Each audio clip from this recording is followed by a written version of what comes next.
Assalamu alaikum wa rahmatullahi wa barakatuhu and good morning to all of you.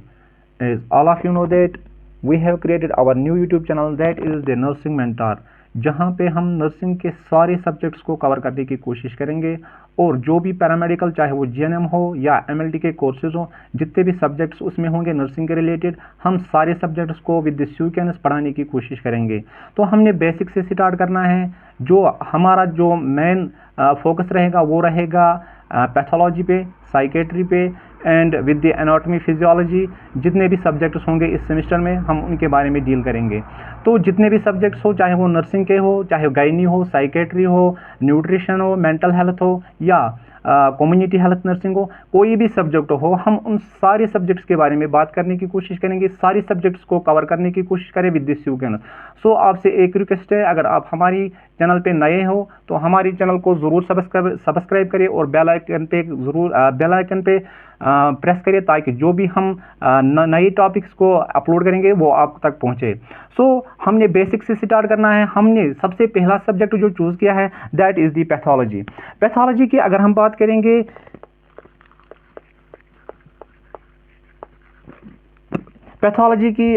करेंगे, ये subject जो है ये 5th सेम में है।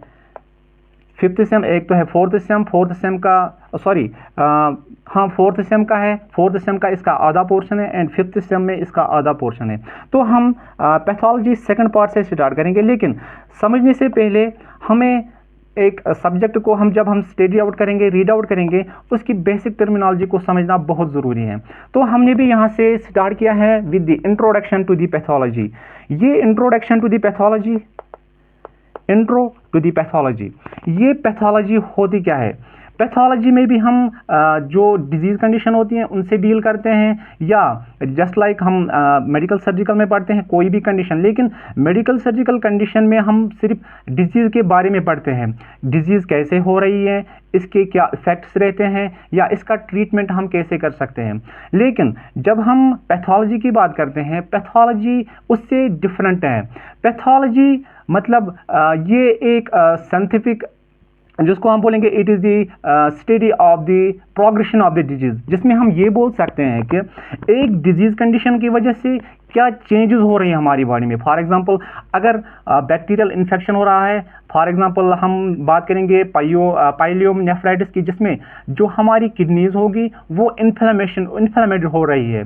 लेकिन इन्फ्लेमेटेड हो रही है, इसके साथ साथ ये इन्फ्लेमेशन क्यों हो रही है वो हम स्टडी आउट करते हैं पैथोलॉजी में से। सो वी कैन से ये जो पैथोलॉजी, अगर हम इंट्रोडक्शन की बात करेंगे, पैथोलॉजी है, ये जो पैथोलॉजी है it deals with the progression of the disease. एक डिजीज हो रही है, इस डिजीज कंडीशन की वजह से क्या चेंजेस हो रही है हमारी बॉडी में। फॉर एग्जांपल अगर कोई बैक्टीरियल इन्फेक्शन हो रहा है, मान लो ट्यूबरक्लोसिस, किसी पेशेंट को ट्यूबरक्लोसिस है, हमें पता है कि माइकोबैक्टीरियम जो ट्यूबरकुल है वो इसको काज कर रहा है। तो ये ट्यूबरक्लोसिस हमारी बॉडी के साथ, हमारी लंग्स के साथ क्या चेंजेस आ रही है, हमारी सेल्स में क्या चेंजेस आ रही है, उसको हम स्टडी आउट करते हैं in the pathology. So we can say it is the branch of the science they deals with the progression of the disease. So यहां पे हम बात करेंगे प्रोग्रेशन ऑफ डिजीज। सो फिर से कोशिश करूंगा समझाने की। ये जो पैथोलॉजी है, पैथोलॉजी में हम स्टडी आउट करते हैं एक डिजीज कंडीशन जो होगी वो हमारी बॉडी में कैसे चेंजेस लाएगी, हमारी ऑर्गन में कैसे चेंजेस लाएगी। जो भी फॉर एग्जांपल मैंने कॉमन सी एग्जांपल, अगर कोई और एग्जांपल लेंगे हम, किसी पेशेंट को कैंसर हो रहा है, ये कैंसर मैलिग्नेंट भी हो रहा है होगा, या ये कैंसर बिनाइन भी होगा। इन मैलिग्नेंट कंडीशन, इन बिनाइन कंडीशन, ये कैंसर हमारी सेल्स को कैसे चेंज करा रहा है, क्या चेंजेस ला रहा है हमारी बॉडी सेल्स में, उसको हम स्टडी आउट करते हैं इन दी पैथोलॉजी। अगर हम पैथोलॉजी को देखेंगे, अगर हम पैथोलॉजी को देखेंगे, ये दो वर्ड्स, ये ग्रीक वर्ड से निकला है। Greek word, it is derived from the Greek word that is pathos and logy. So ये पैथोस एंड लॉगी होता क्या है। Pathos means suffering and logy means study. So we can say ये pathos जो है it means suffering, Greek word है। अब इसकी मीनिंग जो है दैट इज द सफरिंग। अब ये सफरिंग है क्या? फॉर एग्जाम्पल अगर किसी पेशेंट को डिजीज कंडीशन हो रही है, फिर से रिपीट कर रहा हूं, अगर किसी पेशेंट को डिजीज कंडीशन हो रही है, इस डिजीज कंडीशन की वजह से हमारी बॉडी सेल्स में क्या चेंजेस आ रही है वो हम रीड आउट करते हैं और वो हम स्टडी आउट करते हैं इनटू द पैथोलॉजी।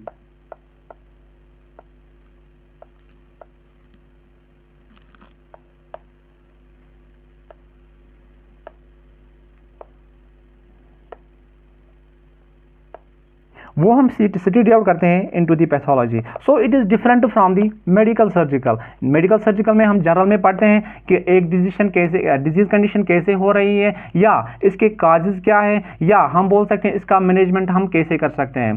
तो यहाँ पे हम वो डिफरेंट पढ़ते हैं। यहाँ पे हम डेफिनेशन भी पढ़ेंगे, उसकी इटियोलॉजिकल फैक्टर्स भी पढ़ेंगे क्या है, लेकिन जो मेन जो होता है वो हम बोलेंगे कि एक डिजीज कंडीशन में क्या चेंजेस हो रही है हमारी सेल्स में, वो हम स्टडी आउट करते हैं into the pathology. So we can say ये पैथोलॉजी है, पैथोलॉजी जो सब्जेक्ट है it is thus we can say it is the branch of the science they deals with the progression of the disease, एक disease condition कैसे हो रही है। तो ये थी जनरल इंट्रोडक्शन हमारी जो पैथोलॉजी सब्जेक्ट है, पैथोलॉजी सब्जेक्ट किससे डील करता है, ये थी इसके बारे में जनरल इंट्रोडक्शन। अब इसके बारे में हम नेक्स्ट टॉपिक जो है वो हम बात करेंगे टर्मिनोलॉजी।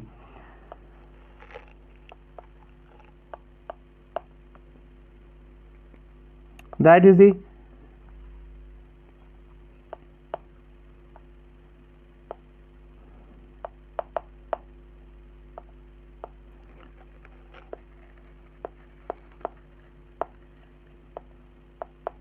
टर्मिनोलॉजी। अगर हम टर्मिनोलॉजी की बात करेंगे, हम चाहे कोई भी सब्जेक्ट स्टडी करें, कोई भी सब्जेक्ट रीड आउट करें, हमने उसकी बेसिक टर्मिनोलॉजी जो होती है उसको समझना ज़रूरी है, ताकि जो भी हम आगे जाके पढ़ें हमें वो इजीली समझ आए। तो यहाँ पे भी कुछ टर्म्स हैं that will be beneficial for us, जो हमें आगे जाके काम आएगी। So first term is that is the aetiology. So first term is etiology.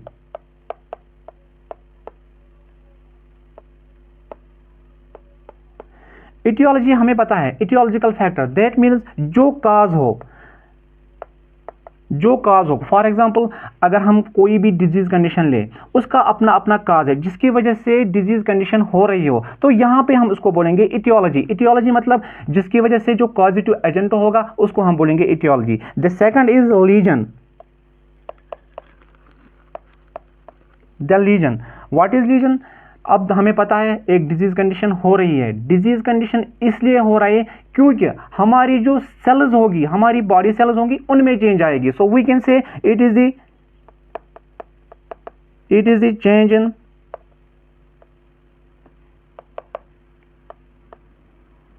Change in sales.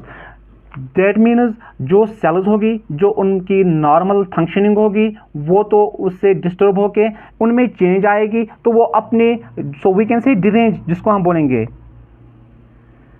वो डिरेंज हो जाएगी। दैट मीन्स जो इनका नॉर्मल फंक्शन था उसका अपोजिट हो जाएगा, वो अपनी नॉर्मल फंक्शन में नहीं रहेगी, नॉर्मल फंक्शन परफॉर्म नहीं करेंगे। That is the legion.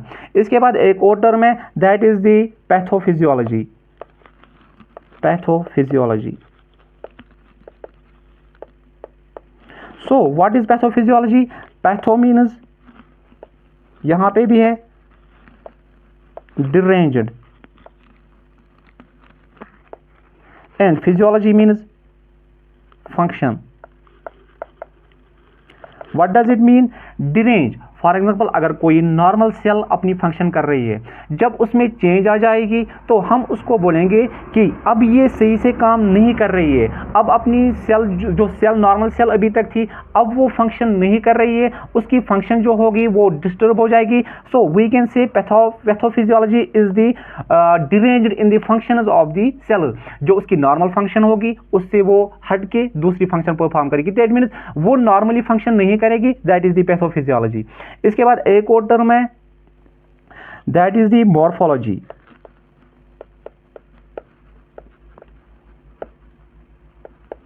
Morphology जो है इट इज द चेंजेस जो हमें मिलेगी सेल्स में। अब ये मॉर्फोलॉजी जो होगी ये हम माइक्रोस्कोपिकली भी देख सकते हैं,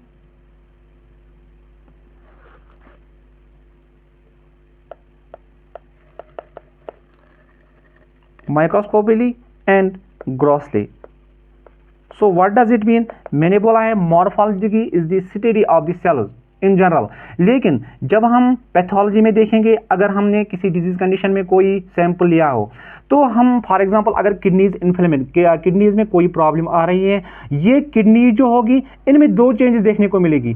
एक हो गया है जो हम अपनी आंखों से देख सकते हैं, for example inflammation of kidneys हो रही है, तो ये चेंज जो साइज इसका हो रहा है वो इंक्रीज हो रहा है। या अगर हम देखें कोई बैक्टीरियल इन्फेक्शन हो रहा है, फॉर एग्जांपल पाइलोनेफ्राइटिस, उसमें जो कलर ऑफ द सेल्स होगा वो चेंज हो जाएगा, किडनी का भी कलर चेंज हो जाएगा। दैट मीन्स जो हम अपनी आंखों से देख सकते हैं दैट इज द ग्रॉसली, और जो हम अंडर द माइक्रोस्कोप, हमने कोई एग्जाम किया, एग्जामिनेशन करनी है, अब अगर हम माइक्रोस्कोप के अंडर देख रहे हैं, that means it will be the microscopically. Morphology मैंने बोला है it is the study of cells. Cells को स्टडी करने के लिए हमें दो तरीके से कर सकते हैं। एक तो हम अगर हम कोई ऑर्गन आगे रखेंगे, इसमें क्या चेंजेस आ रही है। फॉर एग्जांपल मैंने कॉमन से एग्जांपल लिए, अगर किडनीज की इन्फ्लेमेशन हो रही है, किडनीज की शेप चेंज हो रही है, साइज इंक्रीज हो रहा है, तो ये हम अपनी आंखों से देख सकते हैं। लेकिन जो चेंजेस सेल्स में हो रही है, क्योंकि सेल जो होती हैं वो टिनी होती है, तो उनको हम आंखों से नहीं देख सकते हैं। अब उन सेल्स में क्या चेंज आ रही है वो हम स्टडी आउट करते हैं by the help of the microscope. This is the microscopical. और जब हम पैथोलॉजिकल चेंजेस पढ़ते हैं किसी डिजीज कंडीशन में, उसमें हम मोस्ट इंपॉर्टेंट जो होता है, पहले हम देखेंगे ग्रॉसली। ग्रॉसली मतलब अगर कोई डिजीज कंडीशन हो रही है, तो इस डिजीज कंडीशन की वजह से क्या देखने को मिलेगा जो हम अपने आंखों से देख सकते हैं। फॉर एग्जांपल साइज इंक्रीज हो रहा है, कलर चेंज हो रहा है, तो इसको हम बोलेंगे grossly. Second one is microscopically, जो चेंजेस हम आंखों से नहीं देख सकते हैं, जो चेंजेस हम अंडर द माइक्रोस्कोप देखेंगे, it will be the microscopically. Most important है जो हमें हर एक डिजीज कंडीशन में पढ़ने हैं, that is the grossly and microscopically. इसके बाद एक और कंडीशन है, दैट इज दी, एक और टर्म है, that is the hyperplasia. Hyperplasia. So what is hyperplasia? Hyper means increase. यहां पे क्या हो जाएगा, ये जो सेल्स होगी, the number of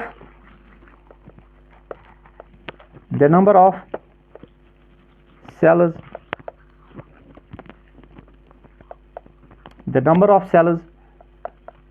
will increase. जब नॉर्मल सेल से काउंट ज्यादा हो जाएगा तो उसको हम बोलेंगे hyperplasia. And second term is नियोप्लेशिया।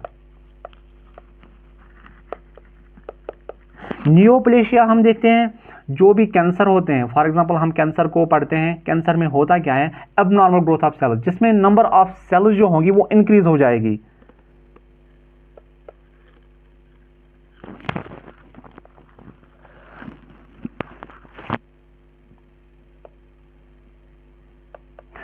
Sorry, hyperplasia जो है इसमें क्या हो जाएगा, जो सेल्स जो होगी, नंबर ऑफ सेल्स हो जाएगी वो इंक्रीज हो जाएगा। एंड ये जो नियोप्लेशिया होगा, it can be defined as the abnormal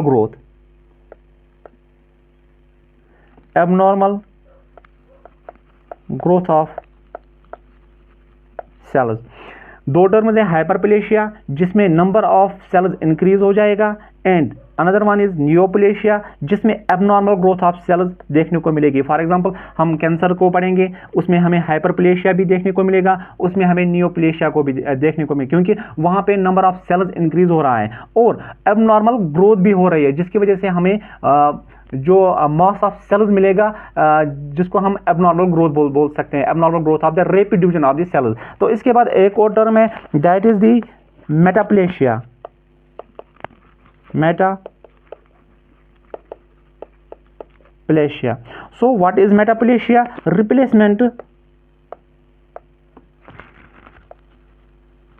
Replacement of normal mature cell with another cell. जिसमें एक नॉर्मल सेल जो होगी, नॉर्मल मैच्योर सेल, वो रिप्लेस हो जाएगी by the another cell, that is called the metaplasia. इसके बाद एक और है, that is called the atrophy. So what is atrophy? It is the decrease in the size of cells. Decrease in the size of cells, जिसमें क्या हो जाएगा, जो नॉर्मल सेल हो जाएगी, नॉर्मल सेल जो होगी उसका साइज जो होगा वो डिक्रीज होगा। इसके बाद एक और टर्म है, that is called the atrophy, sorry that is called the hypertrophy.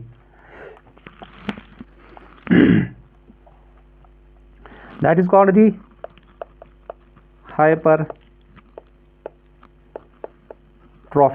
Hypertrophy मतलब increase in number of cells, increase in number of cells. इसके बाद एक और है, that is called the necrosis. So what is necrosis? It is the cell death. Cell death, ये cell death due to injury और lack of oxygen.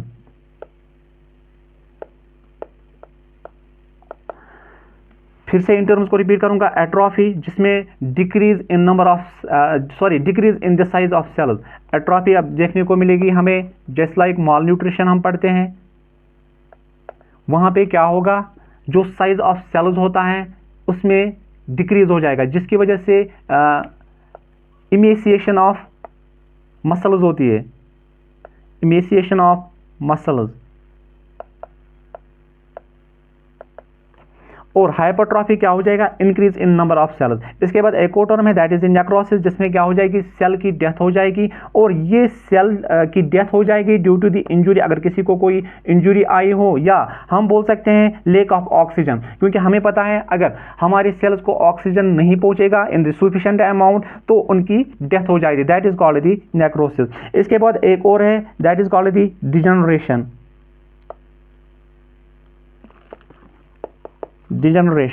Degeneration is damage to the cells.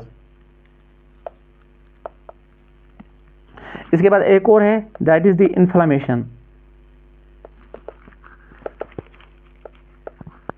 So ये क्या है, it is the body response or we can say immune response, body or immune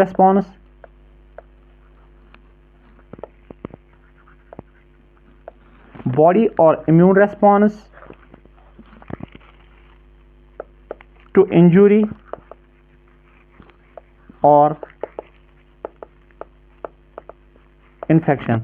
हमें inflammation तभी मिलेगी जब हमारी बॉडी के अंदर कोई इन्फेक्शन हो रहा हो या कोई इंजुरी हो रहा हो। इसकी वजह से ये क्या है, पॉजिटिव इम्यून रिस्पॉन्स रहता है हमारी बॉडी का, जिसमें इन्फ्लेमेशन हो रही है। So this is the basic terminology that is used for the in the pathology subject. तो इस तरह से हमारा जो सबसे पहला जो है इंट्रोडक्शन की बात हमने की, फिर हमने बात की है डेफिनेशन कि पैथोलॉजी सब्जेक्ट कहाँ से आया है। इसके बाद हमने देखी है बेसिक टर्मिनोलॉजी। अब हम बात करेंगे सब डिविजन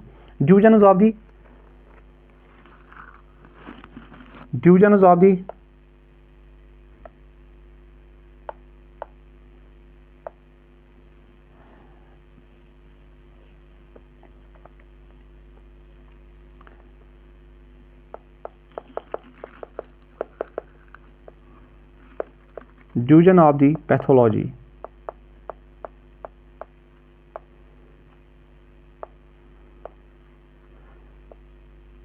दैट मीन्स इसके कितने ब्रांचेस है, और we can say branches of the pathology. इसके सबसे पहले जो है 3 ब्रांचेस हमें देखने को मिलेगी। The first one is human pathology,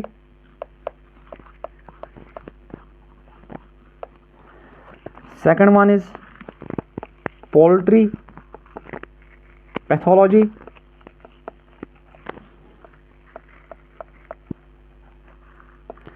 and third one is veterinary pathology. तो मैंने बोला अगर हम डिवीजन की बात करेंगे या जो ब्रांचेस ऑफ द पैथोलॉजी होती हैं वो होती हैं मेनली 3। इन 2 को छोड़ के हमने जो डील करना है that is the human pathology. ये ह्यूमन पैथोलॉजी जो है it is the largest branch, it is the largest branch of pathology, क्योंकि नाम से ही पता चलता है ह्यूमन पैथोलॉजी, जो ह्यूमन्स के साथ डील करना है। तो यहाँ पे हमें इसी की ज़रूरत है, इसी के बारे में पढ़ना है। ह्यूमन पैथोलॉजी जो है इसके अपने फर्दर ब्रांचेस निकल के आते हैं। First one is general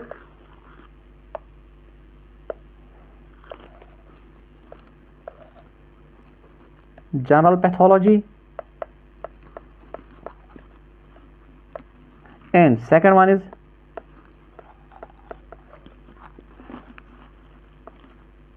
systemic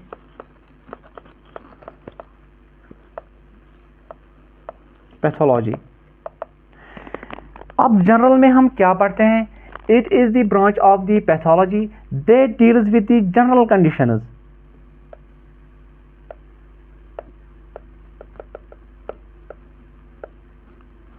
general body conditions. अब ये जनरल बॉडी कंडीशंस क्या है? फॉर एग्जांपल यहां पे हम बोलेंगे इन्फ्लेमेशन के बारे में पढ़ेंगे, सेल इंजुरी के बारे में पढ़ेंगे, नेक्रोसिस के बारे में पढ़ेंगे, और we can say cellular adaptation.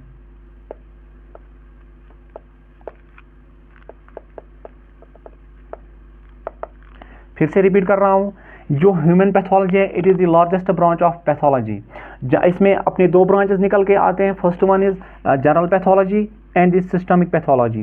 General pathology का मैंने बोला है it deals with the it is the branch of the pathology that deals with the general pathological changes। For example मैंने बोला है यहाँ पे हम किसी स्पेसिफिक सिस्टम के बारे में नहीं पढ़ेंगे, यहाँ पे हम किसी स्पेसिफिक ऑर्गन के बारे में नहीं पढ़ेंगे, यहाँ पे हम डील करेंगे with the general conditions. For example inflammation हो रही है, ये इन्फ्लेमेशन कहीं भी हो रही हो, इसके बारे में जब हम बात करेंगे तो it is the general pathology. Same अगर किसी जगह पे इंजुरी हो रही हो तो इस इंजुरी की वजह से क्या चेंजेस आ रही है, not for the particular organ या सिस्टम। तो यहाँ पे जनरल में हम अगर कोई कंडीशन पढ़ेंगे, जनरल में अगर कोई कंडीशन पढ़ेंगे that is the general pathology. अब systemic pathology it is the branch of science, sorry it is the branch of pathophysiology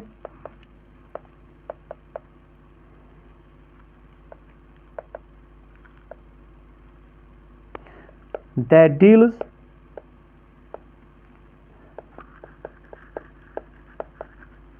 with the specific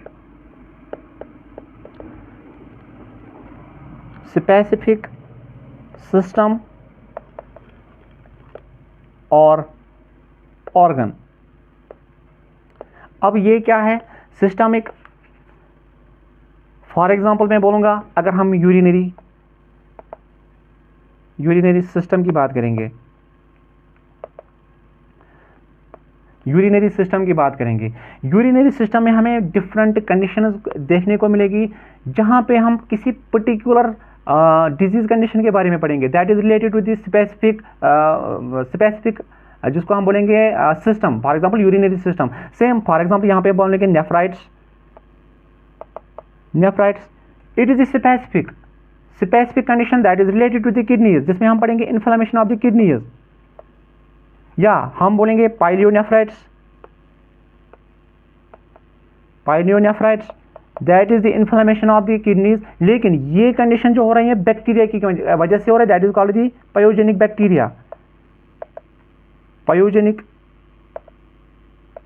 bacteria. Same अगर हम सीएनएस की बात करेंगे, CNS की बात करेंगे तो यहाँ पे भी हम बात कर सकते हैं। फॉर एग्जांपल हम डील करेंगे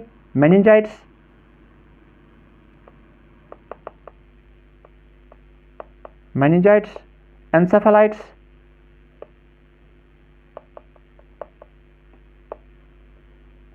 ब्रेन ट्यूमर। सो स्पेसिफिक में हम किसी पर्टिकुलर ऑर्गन के बारे में पढ़ेंगे, किसी स्पेसिफिक सिस्टम के बारे में पढ़ेंगे। तो जनरल में ऐसे नहीं है, जनरल में हम जनरल कंडीशंस पढ़ेंगे, सेल्यूलर एडाप्टेशन के बारे में, सेल इंजुरी कैसे हो रही है, कहीं पे भी हो सकती है। सो वो हम पढ़ेंगे कहाँ पे, जनरल पैथोलॉजी में। अब ये जो सिस्टमिक पैथोलॉजी है इसके अपने ब्रांचेस निकल के आते हैं।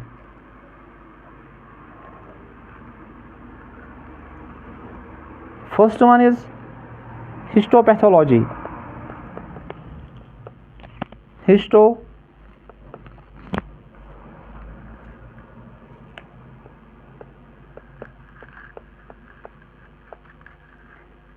हिस्टोपैथोलॉजी।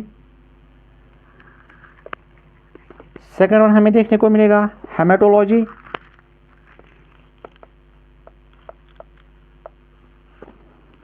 थर्ड वन हमें देखने को मिलेगा immunology.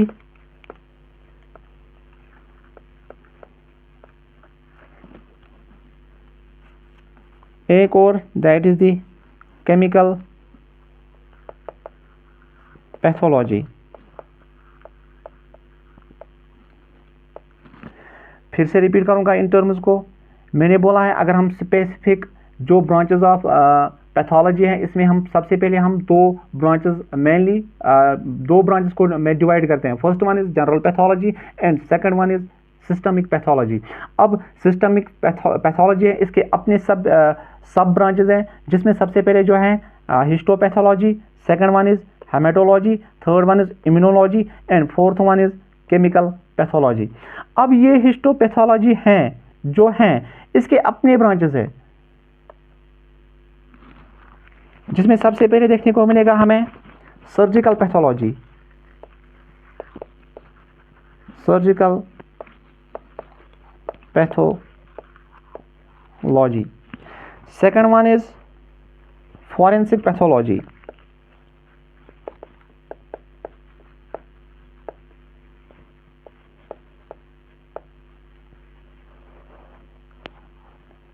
Forensic pathology.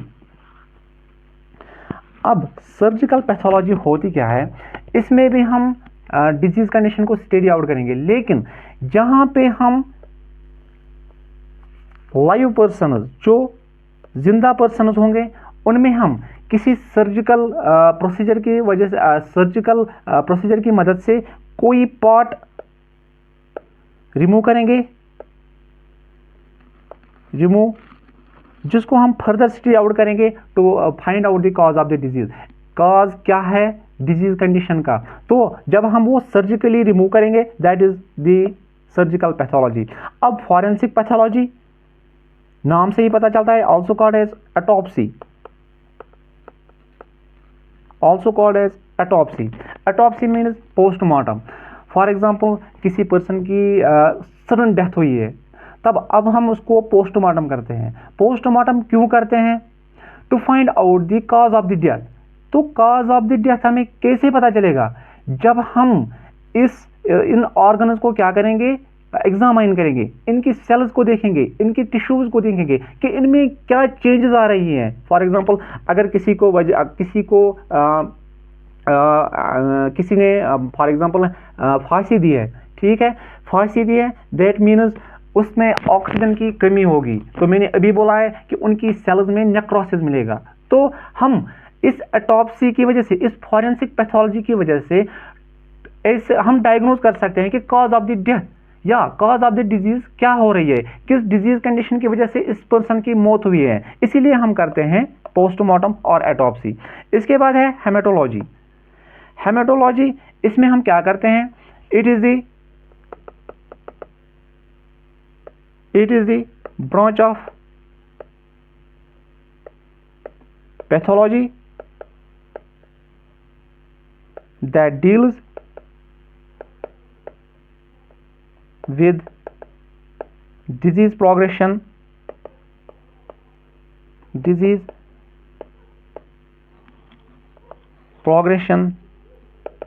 in blood, जो ब्लड के साथ डील करेगा। फॉर एग्जांपल ब्लड में कैसे चेंजेस आ रही है, ब्लड के सेल्स में क्या चेंजेस आ रही है, तो उसके लिए हम जो यूज करेंगे that is the haematological branch of the pathology. इसके बाद है immunology.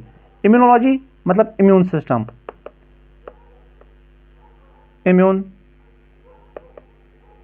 Immune system. So what is immune system, जहां पे हमारे इम्यून सिस्टम के बारे में पढ़ेंगे to find out the cause of the disease. यहाँ पे पढ़ेंगे डिजीज कंडीशन में, सॉरी इम्यून सिस्टम में, it is related to the immunological branch of the pathology. इसके बाद है chemical pathology, branch of pathology,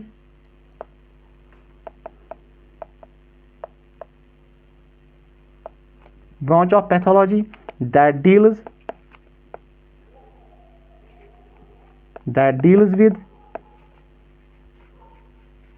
chemical changes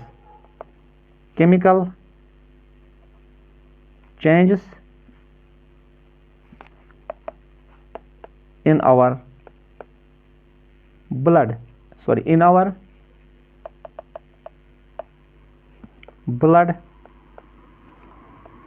or body fluids।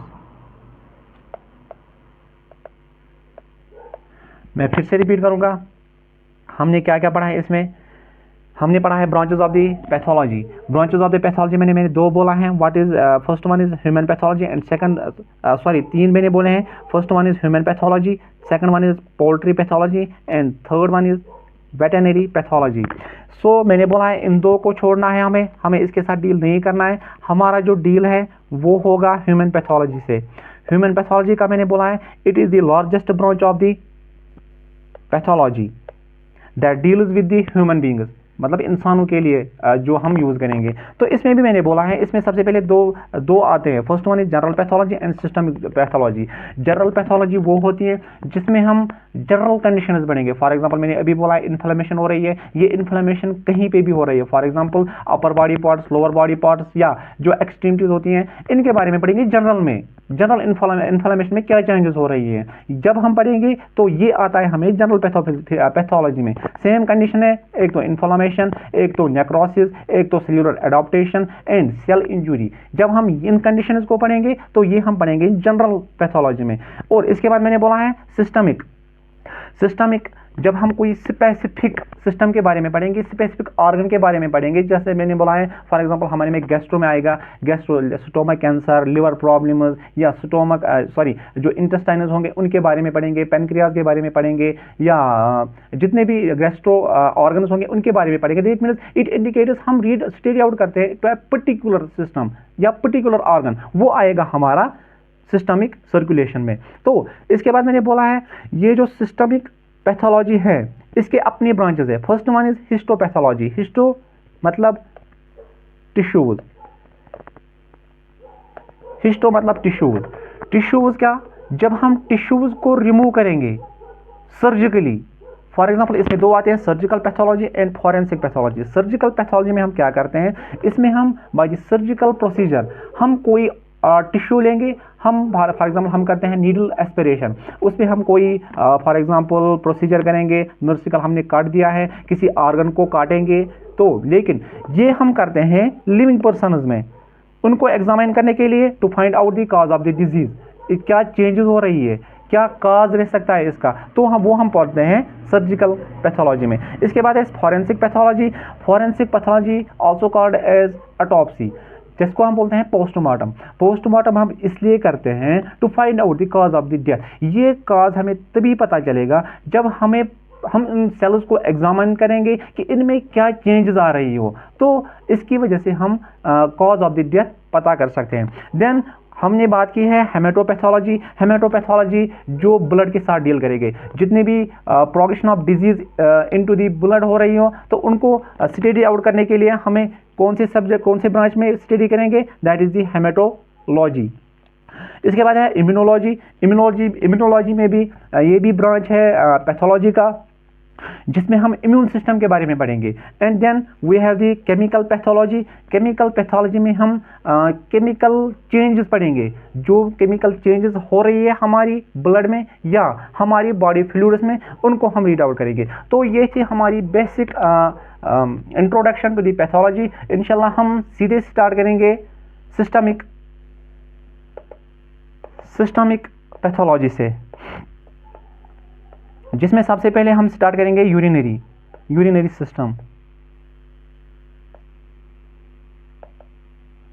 System with all स्यूगेनस, जिसमें हमारा pyelonephritis, encephalitis, kidney tumour, kidney failure या renal cell carcinoma आएगा। वो हम इसमें पढ़ेंगे एक एक टॉपिक करके। और इसी के साथ हमें दीजिए इजाज़त। अल्लाह हाफिज़। अगर आपको वीडियो अच्छा लगा हो तो हमारी चैनल को ज़रूर सब्सक्राइब करिए अगर आप यूट्यूब पे देख रहे हो, और अगर फेसबुक पे देख रहे हो तो हमारी चैनल ज़रूर फॉलो करिए, ताकि आपको और वीडियो जितने भी आने वाले हैं उनसे फ़ायदा हासिल हो। शुक्रिया।